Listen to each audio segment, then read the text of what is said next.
Thank you for the invitation. It's a great honour to address you. I'm speaking to you here from the city of Donetsk, and in the background now, I can hear the familiar sounds of artillery fire, the blasts from the heroic air defences that are working so hard to keep the people safe, the blasts from incoming, often Western-supplied missiles, alerts from the menace of drones that strike fear into the residents here. Now, we hear those sounds because of the failure of the Minsk agreements. Those accords should have been the framework that brought peace to the region, an end to aggression and the suffering of the civilian population. It was very hard to sell those accords to the people here. They had to be persuaded to stay within a federated Ukraine with more autonomy, with the rights to speak Russian, for many their mother tongue, with the right to practice their language, their cultures and their traditions without fear. But they accepted it. They believed the guarantees that were offered by France and Germany, along with the Kiev government. But time has proved that they were wrong to do so. We now know that France and Germany had no intention of abiding by Minsk I or Minsk II. We heard this from the horses' mouths themselves. But the failure of Minsk is also your failure. Nations not united, and a council that provides no security. This is how the people on the ground see you when I spoke to them, on which I'll expand later. As we know, before February 2022, there was a road to peace and a road to war. But unfortunately, many of the most powerful nations on the planet chose the latter. They brought war to some of the world's poorest people, and in the most brutal way imaginable. Now, the conflict didn't start in 2022 for the people of Donbass. It started back in 2014, when the Ukrainian government launched airstrikes on its own people in Lugansk, when neo-Nazi militias patrolled and controlled the streets, killing at will and with impunity. The failure of Minsk has real-life consequences, with homes, hospitals and infrastructure destroyed, as thousands lie dead as a result. And all of those deaths could have been avoided. But behind those statistics lie families, people who are loved, people with names like Lyudmila, Natasha, Victoria and Irina, killed in a terror attack in the Kievsky district of Donetsk just a few weeks ago. Ukrainian forces fired weapons, Western-supplied weapons, into a busy marketplace. 27 people were massacred. Old men and old women selling homemade items at the side of the road. Women baking bread.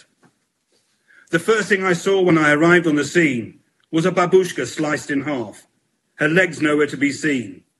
Next to her, an elderly man lay with blood streaming from his head, staining the snow red. I heard the screams as relatives found their loved ones. Walking through the scene, I found a hand here, a foot there, a leg, a face torn off, the stench of death and a community in shock. And these people could have been your grandmothers, your mothers, your fathers, sons or daughters, killed on a Sunday morning, on a bright, clear day, the perfect sky for bombing. Now, of course, I expect the usual platitudes, that Russia is responsible for the killing, that it is the aggressor. Stock answers, superficial, and an insult to the memory of the dead, and an insult to those living under the constant shelling of Western-supplied weapons. Now, the dead don't have a voice, but the living do. And they are not afraid of Vladimir Putin. They're not afraid of Russia, who they see as protecting them from a potential genocide, the same that you're failing to stop in Gaza. They are afraid of you, of the member states sitting around this table, who instead of talking about peace, about security, about an end to conflict, agree more money and more arms to Ukraine to rain down on their communities. And Ukraine constantly appeals to the West, saying it has no ammunition to fight with, that it needs weapons, aircraft, money and military support. Yet despite this, there seems to be a never-ending supply when it comes to attacks on civilians. Schrödinger's ammunition, if you like. Now, we used to speak about indiscriminate firing into residential areas, but in the space of a few weeks, we saw 27 people killed in a marketplace, 28 people killed in a bakery in Lysychansk. 3 people killed outside a busy supermarket next to the busiest thoroughfare in Donetsk, the scene of which me and my team came under fire from. We also saw an attempt to strike the Palace of Culture here in Donetsk when people were gathered there for an event, with an emergency worker, Nikita Danilov, killed. These are deliberate acts of terror designed for maximum casualties and to break the will of the people. But these are not simply Ukrainian acts of terror. They are Western-sponsored war crimes, and they happen here on a daily basis. The arms that you supply are not used against the Russian armed forces. A marketplace is not a military base. A babushka selling homemade jam or homegrown fruit and vegetables is not a soldier. Last September, I attended the scene of attack in which an AGM-88 Harm missile destroyed a home in a poor residential area close to the Kalmius River. It could have been very much worse as a gas pipeline caught fire, the consequences of which are unimaginable. Now, I found the remnants of the missile used in that attack.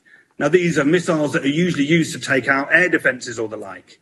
And it was made in the United States with an expiry date of the 31st of March, 1991. Out-of-date stock being rushed to the front line. Now, this was just a week after the exact same missile, the AGM-88 Harm, crashed into a babushka's living room on the 9th floor of an apartment block. She was killed as her daughter and her granddaughter slept in a room next door. Among the blood in the rubble, I saw a children's tiara, dress-up shoes and a colouring book. Now, the impact on children cannot be understated. 230 killed and 846 wounded since the conflict began. I met one of them, 12-year-old Volodya. I attended the scene of an attack on his home in Donetsk. A Western-supplied artillery shell crashed into his bedroom as he slept. There was blood everywhere. His leg was torn off, and doctors battled successfully to save his life.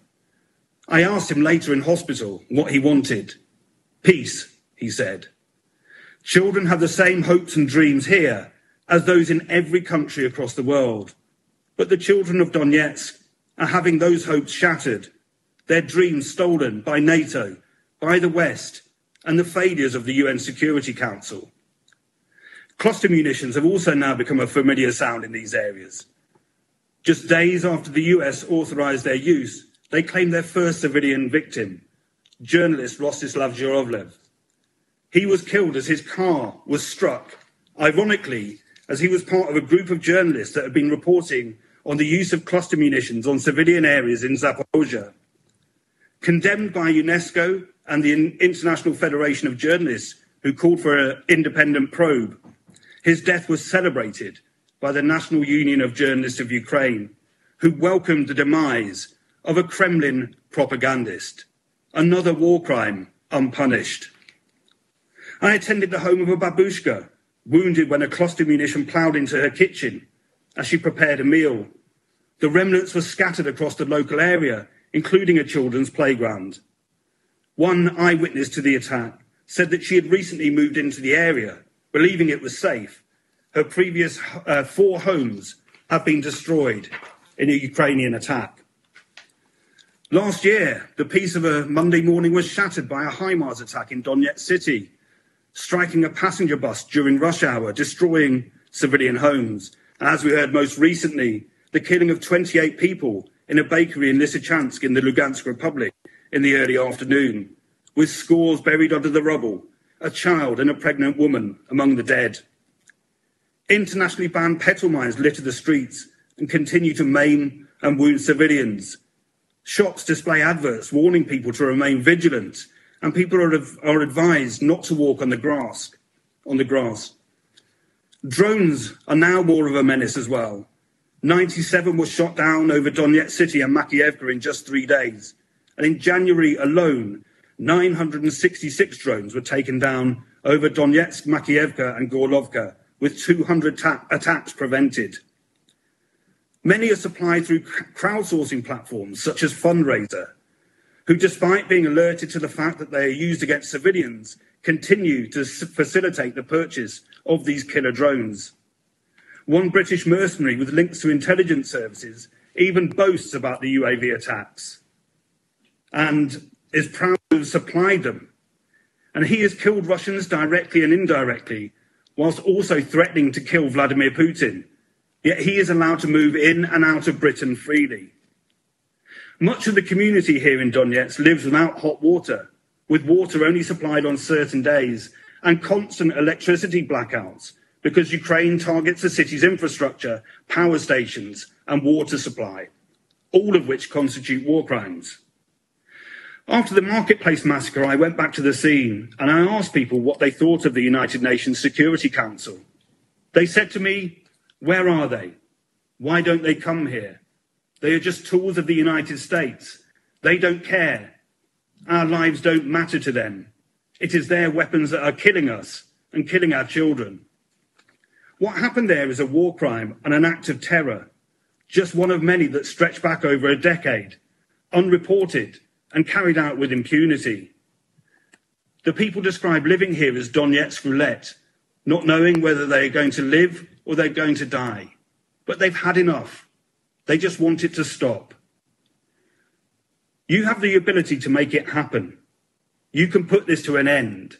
Use the anniversary of Minsk to set out a path to end the conflict, end the cycle of terror, the deaths of thousands upon thousands of people. Every weapon supplied by the countries sitting around this table takes us a step further away from peace in a conflict that Ukraine simply cannot win. You owe it to Lyudmila, Victoria, Irina, Natasha, Rostislav, Volodya, and the thousands that have been killed here with Western-supplied weapons. Thank you.